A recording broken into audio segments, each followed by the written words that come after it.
Will Matt Reeves' The Batman 2 ever see the light of day?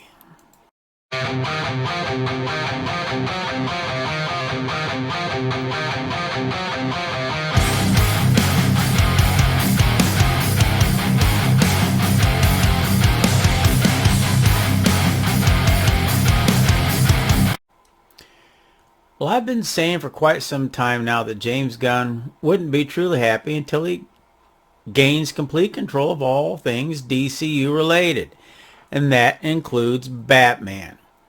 I've always thought that he wanted his own version, his own hand-picked Batman, if you will. I still think he wants it to be Chris Pratt.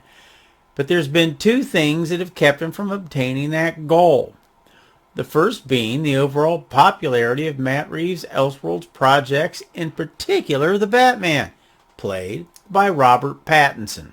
And second, the fact that David Zaslav and the powers that be over at WB want only one Batman, well, running around DC Studios. And they want it to be Robert Pattinson. And why not? Reeves' Elseworlds Batman made money, and that's what's important to WB these days after all. Never mind the fact that the two directing styles of Reeves and Gunn and the worlds they have created are so drastically different and so damn far apart that it shouldn't even be considered. Reeves' world is dark and serious. Gunn's is a bright, colorful frat house joke fest. But since when has WB ever used common sense when it comes to the running of the DC brand? They micromanaged Zack Snyder so much that his films became, well, what WB wanted to see, and not what Zack had envisioned. They wanted the MCU 2.0, Zack Snyder didn't. And now, well, now they have the perfect person to give them what they've always wanted in the former MCU golden boy, little Jimmy Gunn. And if the rumors are true that Gunn lifted the original Guardians of the Galaxy script from Nicole Perlman, well, then we know that Gunn will do just about anything to succeed. So hoorah for WB. And so now, well, delay after delay after delay. Well, we were finally informed by Matt Reeves himself back in September that the script for the Batman 2 was nearly finished and the film would in fact start production in 2025 for an October 2026 release. And now, well, now it's being pushed back until October of 2027. An entire freaking year, give or take a week or two. Some say it's due to special effects. Others say that Reeves is meticulous with writing and simply being cautious because he wants to make sure the film is perfect. And I don't doubt either one of those facts to be true. But my gut tells me that it's more than that. It's saying that WB wants Pattinson to be the DCU's Batman. It's telling me that Gunn is willing to accept that as long as he maintains all control. Otherwise, why would he stick a shadow version of Batman in Creature Commandos that looks an awful lot like Pattinson's version? Notice the collar. What other Batman has that? It also tells me that Matt Reeves quite possibly is attempting to stand his ground. Hence another delay.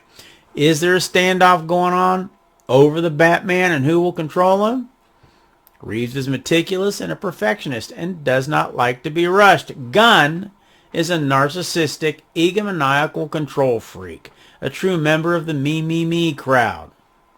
And overseeing both of them, well, are the head honchos at WB, guided by their leader, David Zaslav, who wants nothing more than for the DCU to be like the MCU, and they want it yesterday. The problem is that MCU is gone. Sure, they banged $1 billion bringing Wolverine and other beloved Marvel characters back from the comic book movie purgatory with the help of Deadpool 3. It worked so good, in fact, that they are bringing back damn near everyone and anyone that will sign on the dotted line, including Scarlett Johansson, who filed a freaking lawsuit against them several years ago for breach of contract. And the gimmick just might work for Marvel.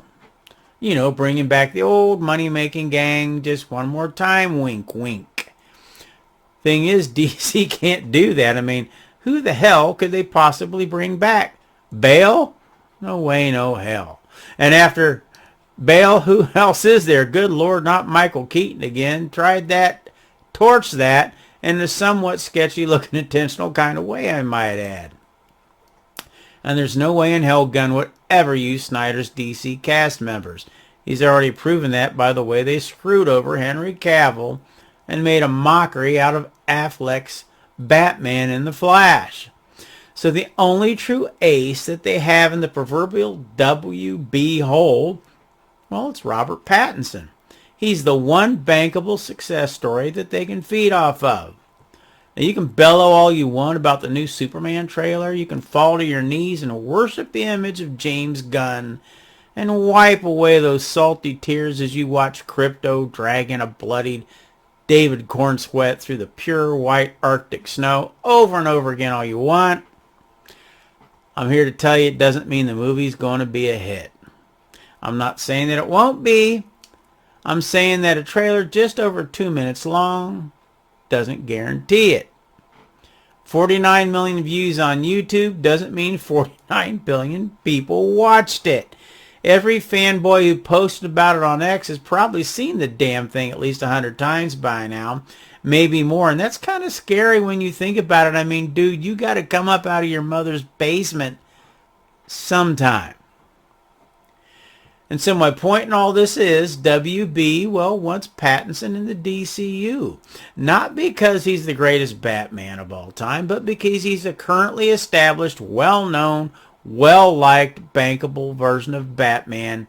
And, well, it makes sense to have a currently established, well-known, well-liked, bankable version of Batman in a new DCU made up of barely known, hardly established, not so bankable actors playing everybody else within said DCU, especially if Superman does not do as well as they hope that it does. Now, do I think Gunn wants this? No, I do not. I still think he wants Pratt, who is also well-known, well-liked, and bankable, and also Gunn's very good friend. But as I said, WB doesn't want two Batman running around. They want what they want, and they want it now. Do I think Reeves wants this? Also, no, I do not. I wouldn't think so anyways. I just don't see how the world he has built with the Batman and the Penguin series could ever fit into Gunn's world, although I guess I could be wrong. Now, Gunn has recently been quoted as thinking and considering Pattinson in the DCU in the past, and I believe that's from pressure from WB to do so. And now things seem to be at a standstill, because not only has the Batman 2 been pushed back yet another year, it also seems that Andy Muschietti announced today that Batman Brave and the Bold is now postponed as well. And so he's going on to do another project. Dude, it's all too coincidental if you ask me. Is Gunn getting ready to stake his claim? Announce Pattinson as the DCU's Batman and therefore completely rearrange his 10-year plan? And if so, what in the hell happens with the Batman 2? What about the Penguin series? In a recent interview, Reeves talked about doing a second season.